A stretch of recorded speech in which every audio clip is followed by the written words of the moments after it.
ರಾಜ್ಯವನ್ನೇ ಬೆಚ್ಚಿ ಬೀಳಿಸಿದ ಚಡಚಣ ಮತ್ತು ಮನಗುಳಿ ರಾಷ್ಟ್ರೀಕೃತ ಬ್ಯಾಂಕ್ ದರೋಡೆ ಪ್ರಕರಣಕ್ಕೆ ಸಂಬಂಧಿಸಿದಂತೆ ಭರ್ಜರಿ ಕಾರ್ಯಾಚರಣೆ ನಡೆಸಲು ಖಾಕಿ ಪಡೆ ಬಹುತೇಕ ಆರೋಪಿಗಳನ್ನ ಬಂಧಿಸಿ ಕೋಟ್ಯಾಂತರ ರೂಪಾಯಿ ನಗದು ಮತ್ತು ಚಿನ್ನಾಭರಣ ವಶಪಡಿಸಿಕೊಂಡಿದೆ. ಕಳೆದ ಸೆಪ್ಟೆಂಬರ್ 16ರಂದು ಸಂಜೆ 7:20ರ ಸುಮಾರಿಗೆ ಚಡಚಣ ಪಟ್ಟಣದ ಎಸ್ಬಿಐ ಬ್ಯಾಂಕ್ ಶಾಖೆಗೆ ನುಗ್ಗಿದ ಮೂವರು ಸುಮಾರು 1.4 ಕೋಟಿ ರೂಪಾಯಿ ನಗದು ಹಾಗೂ 20 ಕೆಜಿ ಚಿನ್ನಾಭರಣ ದೋಚಿ ಪರಾರಿಯಾಗಿದ್ದರು. ಈ ಪ್ರಕರಣದಲ್ಲಿ ಮೂವರನ್ನ ಬಂಧಿಸಿ ಒಟ್ಟು 9.1 ಕೆಜಿ ಬಂಗಾರ ಹಾಗೂ 86,31,220 ನಗದು ಜಪ್ತಿ ಮಾಡಿಕೊಳ್ಳಲಾಗಿದೆ. ಬ್ಯಾಂಕ್ ದರೋಡೆ ಪ್ರಕರಣದ ಮುಂದುವರೆದ ಭಾಗವಾಗಿ 4.8 ಕೆಜಿ ಬಂಗಾರ ಹಾಗೂ 22 ಲಕ್ಷ ರೂಪಾಯಿ ನಗದು ವಶಪಡಿಸಿಕೊಳ್ಳಲಾಗಿದ್ದು, ಈವರೆಗೆ ಒಟ್ಟು 43,565 ಕೆಜಿ ಬಂಗಾರದ ಗಟ್ಟಿ ಹಾಗೂ ಆಭರಣಗಳು, 1.38 ಕೋಟಿ ರೂಪಾಯಿ ನಗದು, 5 ಕಾರು ಹಾಗೂ ಕೃತ್ಯಕ್ಕೆ ಬಳಸಿದ ಇತರೆ ವಸ್ತುಗಳು ಸೇರಿದಂತೆ ಒಟ್ಟು 44.48 ಕೋಟಿ ರೂಪಾಯಿ ಮೌಲ್ಯದ ವಸ್ತು ವಶಕ್ಕೆ ಪಡೆಯಲಾಗಿದೆ ಎಂದು ಐಜಿಪಿ ಹಿತೇಂದ್ರ ಹಾಗೂ ಬೆಳಗಾವಿ ಉತ್ತರ ವಲಯದ ಎಡಿಜಿಪಿ ಚೇತನ್ ಸಿಂಗ್ ರಾಥೋಡ್ ಇಂದು ನಡೆದ ಸುದ್ದಿಗೋಷ್ಠಿಯಲ್ಲಿ ವಿವರಿಸಿದರು. JK news Kannada, Vijayapura. ಇದು ಭ್ರಷ್ಟರ ಪಾಲಿಗೆ ಸಿಂಹ ಸ್ವಪ್ನ. ಈ ದಿವಸ ನಾನು ನೆನ್ನೆ ದಿವಸ ಬಿಜಾಪುರ ಜಿಲ್ಲೆಯ ಒಂದು ಕೆಲವು ಪ್ರಕರಣಗಳ ತನಿಖೆ ಯಾವ ರೀತಿ ನಡೀತಾ ಇದೆ ಅಂತ ತಿಳ್ಕೊಳ್ಳಿಕ್ಕೆ ಮತ್ತು ಅವ್ರಿಗೆ ಮುಂದಿನ ದಿನಗಳಲ್ಲಿ ಈ ತನಿಖೆ ಯಾವ ರೀತಿ ನಡೆಸಬೇಕು ಅಂತ ಸೂಚನೆಗಳು ಕೊಡಲಿಕ್ಕೆ ಮತ್ತು ಇಲ್ಲಿನ ಎಲ್ಲ ಸಿಬ್ಬಂದಿಗಳ ಒಂದು ಸಭೆಯನ್ನು ನಡೆಸಿ ಅದು ಜಿಲ್ಲಾಧಿಯ ಕಾನೂನು ಸುವ್ಯವಸ್ಥೆ ಮತ್ತು ಅಪರಾಧ ಮತ್ತು ಆಡಳಿತ ವ್ಯವಸ್ಥೆ ಬಗ್ಗೆ ಮಾಹಿತಿಯನ್ನು ಪಡ್ಕೊಂಡಿದ್ವಿ ಮತ್ತು ಅವರಿಗೆ ಸೂಕ್ತ ಸೂಚನೆಗಳನ್ನು ನೀಡಿದ್ವಿ. ಅದೇ ರೀತಿ ಅವರು ಚಡಚಣ ಪಟ್ಟಣದ ಒಂದು SBI ಬ್ಯಾಂಕ್ ದರೋಡೆ ಪ್ರಕರಣದ ಕೆಲವು ಆರೋಪಿಗಳನ್ನ ಬಂಧನ ಮಾಡಿದ್ದಾರೆ.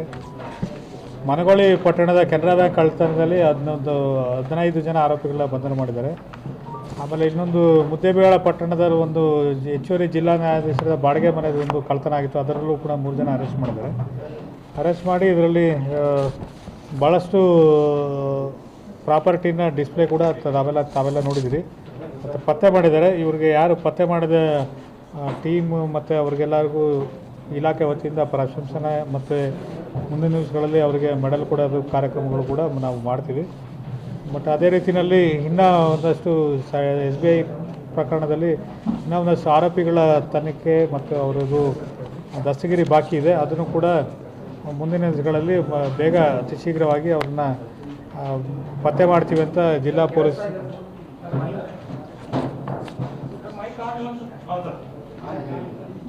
ಪೊಲೀಸ್ ಮುಖ್ಯಸ್ಥರು ನಮಗೆ ಆಶ್ವಾಸನೆ ಕೊಟ್ಟಿದ್ದಾರೆ. ಸೊ ಇದು ತಮ್ಮ ಮಾಹಿತಿಗೆ. ಇನ್ನೇನಾದರೂ ತಮ್ಮದು ಪ್ರಶ್ನೆಗಳಿದ್ದರೆ ನಾವು ಅದಕ್ಕೆ ಉತ್ತರ ಹೇಳ್ತೀವಿ. ಮನಗೋಳಿ ಪ್ರಕರಣದಲ್ಲಿ ಇನ್ನೊಂದು ಆರೋಪಿದು ಬಂಧನ ಬಾಕಿ ಇದೆ.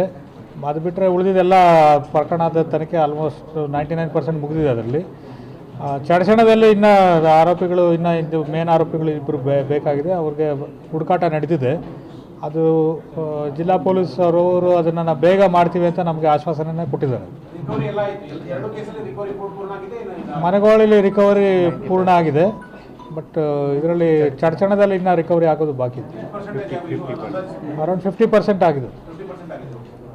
ಸರ್, ನಮ್ಮ ರಾಜ್ಯದಲ್ಲಿ ನೋಡ್ತಾ ಇದ್ದೀವಿ ಸರ್, ಬ್ಯಾಂಕ್ಗಳೇ ಟಾರ್ಗೆಟ್ ಆಗಿದಾರಲ್ಲ ಸರ್. ಮಂಗಳೂರು, ಈ ಕಡೆಗೆ ಬೀದರು, ಕಲಬುರಗಿ, ಎಲ್ಲ ಕಡೆ ಬ್ಯಾಂಕ್ಗಳ ದರೋಡೆ ಜಾಸ್ತಿ ಆಗಿದೆ ಸರ್ ಕರ್ನಾಟಕದ. ಕಳೆದ ಲಾಸ್ಟ್ ಜನವರಿಯಿಂದ ನೋಡಿದಾಗ ಇದು ತಾವು ಹೇಳೋದು ಒಂಥರ ಪರ್ಸೆಪ್ಷನ್ ಆ ಥರ ಇದೆ.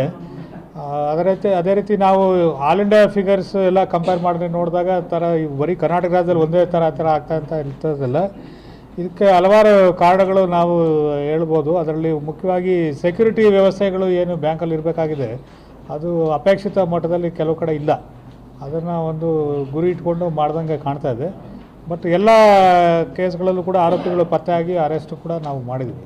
ಸೆಕ್ಯೂರಿಟಿ ಬಗ್ಗೆ RBI ಏನು ಗೈಡೆನ್ಸ್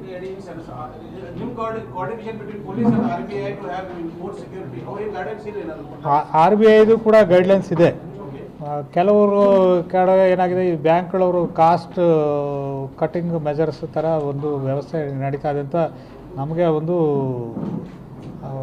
ಅಭಿಪ್ರಾಯ ಇದೆ.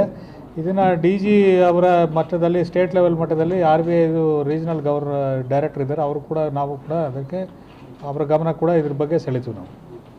ಸರಿ, ಬ್ಯಾಂಕ್ನವ್ರ ವಿರುದ್ಧ ಏನು ಕ್ರಮ ಕೈಗೊಳ್ಳಕ್ಕೆ ಸರ್? ಅವ್ರು ನೋಡ್ತಾ ಇದ್ರೆ ಸುಧಾರಿಸ್ತಾನೆ ಇಲ್ಲ.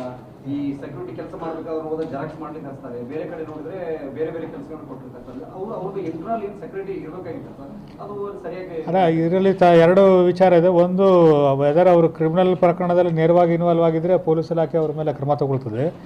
ಬಟ್ ಅವರು ಇಲಾಖೆ ಅವರು ಬ್ಯಾಂಕ್ನ ಕೆಲಸದಲ್ಲಿ ಏನಾದ್ರು ನಿರ್ಲಕ್ಷ್ಯತೆ ನೋಡಿದ್ರೆ ಬ್ಯಾಂಕ್ನವರು ಅವ್ರ ಮೇಲೆ ಕ್ರಮ ತಗೊಳ್ತಾರೆ. ಸರ್, ಈ ಮನಗುಳಿ ಪ್ರಕರಣ ವಿಚಾರದಲ್ಲಿ ಸರ್ ಲಾಸ್ಟ್ ಟೈಮ್ CM ಅವ್ರಿಗೆ ನಾವು ಕೇಳಿದ್ವಿ ಸರ್, ಏನೋ ರಿವಾರ್ಡ್ ಏನಾದ್ರು ಆ ರೀತಿಯಾಗಿ ಅದು ನಾನೀಗ ಪ್ರೆಸ್ ಸ್ಟಾರ್ಟ್ ಮಾಡಿದಾಗಲೇ ಅದೇ ಹೇಳಿದೆ. ಯಾರು ಪ್ರಕರಣ ಏನು ತಂಡ ಯಾರು ತನಿಖೆಯಲ್ಲಿ ಭಾಗಿಯಾಗಿದ್ದಾರೆ ಅವ್ರಿಗೆ ಖಂಡಿತವಾಗಿ ಇಲಾಖೆ ಅವ್ರಿಗೆ ಶ್ರಮವನ್ನು ಅಪ್ರಿಷಿಯೇಟ್ ಮಾಡುತ್ತೆ ಮತ್ತು ಅವ್ರಿಗೆ ಇಲಾಖೆ ಮಟ್ಟದಿಂದ ಏನೇನು ಗೌರವ ಸಲ್ಲಿಸಬೇಕು ಎಲ್ಲವನ್ನೂ ನಾನು ಸಲ್ಲಿಸ್ತೀನಿ. Because there are some people who deserve a president medal ಇರ್ಬೋದು ಅಥವಾ CM medal ಇರ್ಬೋದು, ಅದೇ ಅದು deserve that because they are doing well. ನೀವು ಹೇಳೋಕ್ಕೆ ಮುಂಚೆ ನೆನ್ನೆ ಕೂಡ ಅವ್ರಿಗೆ ಮನಗೊಳ್ಳಿ ಸ್ಟೇಷನ್ಗೆ ಹೋದಾಗಲೂ ಕೂಡ ಅವ್ರಿಗೆ ಹೇಳಿದ್ವಿ ನಾವು. ಅದು ನಮ್ಮದು ಪ್ರೆಸಿಡೆಂಟ್ ಮೆಡಲು CM ಮೆಡಲ್ ಎಲ್ಲ ಒಂದು ಸರ್ಟನ್ ಅಕೇಶನ್ಸಲ್ಲಿ ಕೊಡ್ತಾರೆ. ಅಕೇಶನ್ ಬಂದಾಗ ಅದಕ್ಕೆ ಏನು ಸಲ್ಲಬೇಕಾದ ಗೌರವ ಸಿಗ್ತದೆ ಅದು ಸಿಗ್ತದೆ. ಸರ್, ಈ ಚರ್ಚಾ ಕೇಸಲ್ಲಿ ಅರೆಸ್ಟ್ ಆದವ್ರ ಪಾತ್ರಗಳೇನು ಸರ್? 3 ಜನ. ಒಬ್ಬರು ವೆಪನ್ ಸಪ್ಲೈ ಮಾಡಿದವರು ಅಂತ ಇದೆ, ಇನ್ನೂ ಒಬ್ಬರು ಪಾತ್ರಧಾರಿ ಆರೋಪಿ ಬ್ಯಾಂಕ್ ದರೋಡೆಯಲ್ಲಿ ಭಾಗಿಯಾಗಿದ್ದಾನೆ. ಇನ್ನು ಉಳಿದವರು ಇನ್ನೊಂದಿಬ್ಬರು ಸಿಗ್ಬೇಕು ನಮಗೆ. ಮಹಾರಾಷ್ಟ್ರ ಸರ್ಕಾರದಿಂದ ಪೊಲೀಸರು ಎಲ್ಲ ಸಹಕಾರ ತಮಗೆ ಸಿಗ್ತಾ 100%.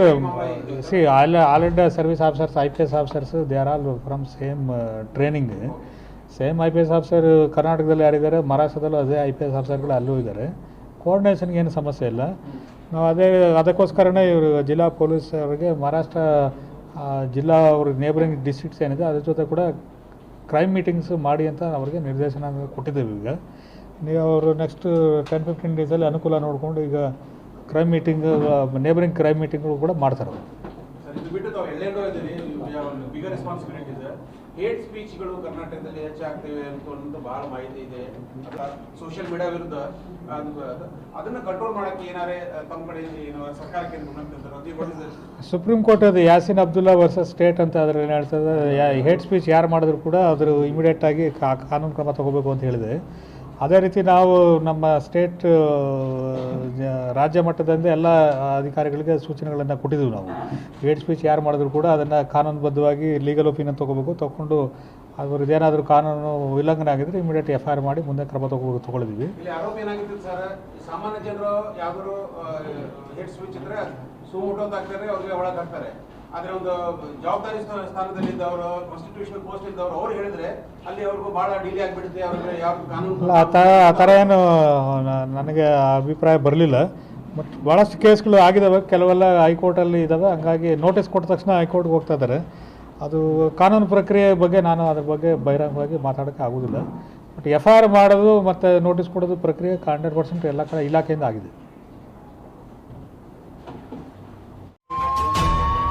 ಕ್ರೈಮ್ ಪಂಚ್ ವೀಕ್ಷಿಸಿ ನಿಮ್ಮ JK ನ್ಯೂಸ್ ಕನ್ನಡದಲ್ಲಿ. ಗ್ರಾಹಕರ ಸ್ಯಾಟಿಸ್ಫ್ಯಾಕ್ಷನ್ ನಲ್ಲಿ ನಂಬರ್ 1 ತೃಪ್ತಿಕರದಾಯಕವಾದ ಹುಮ್ನಾಬಾದ್ನ SV TVS ಶೋರೂಮ್ ನಿಮಗಾಗಿ ತರುತ್ತಿದೆ ಹೊಸ ಮಾಡೆಲ್ಗಳ ಹೊಸ ಬೈಕ್ಗಳು. ಇಲ್ಲಿ TVS ನ ಸ್ಪೇರ್ ಪಾರ್ಟ್ಸ್ ಹಾಗೂ ಸರ್ವಿಸ್ ಕೂಡ ಲಭ್ಯ. ಹಾಗಿದ್ರೆ ತಡೆಯಾಕೆ ಹಿಂದೆ ಭೇಟಿ ನೀಡಿ ನಾಗಲಕ್ಷ್ಮಿ ಧಾಬಾ ಹತ್ತಿರ ಗುಲ್ಬರ್ಗಾ ರೋಡ್, ಹುಮ್ನಾಬಾದ್. ಹೆಚ್ಚಿನ ಮಾಹಿತಿಗಾಗಿ ಸಂಪರ್ಕಿಸಿ 8494951009.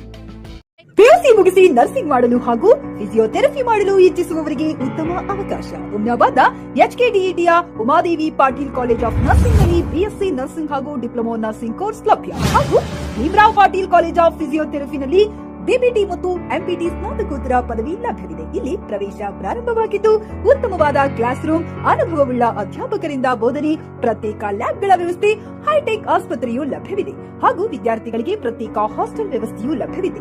ಹಾಗಿದ್ರೆ ತಡೆಯಾಕೆ ಹಿಂದೆ ಭೇಟಿ ನೀಡಿ. NH65 ರಸ್ತೆ, ವೀರಭದ್ರಗಿರಿ, ಸಿಂದನಕೀರ ಕ್ರಾಸ್, ಹುಮ್ನಾಬಾದ್. ಹೆಚ್ಚಿನ ಮಾಹಿತಿಗಾಗಿ ಸಂಪರ್ಕಿಸಿ ಆಡಳಿತಾಧಿಕಾರಿ ಡಾಕ್ಟರ್ ಸದಾನಂದ ಪತ್ರಿ 9019078988.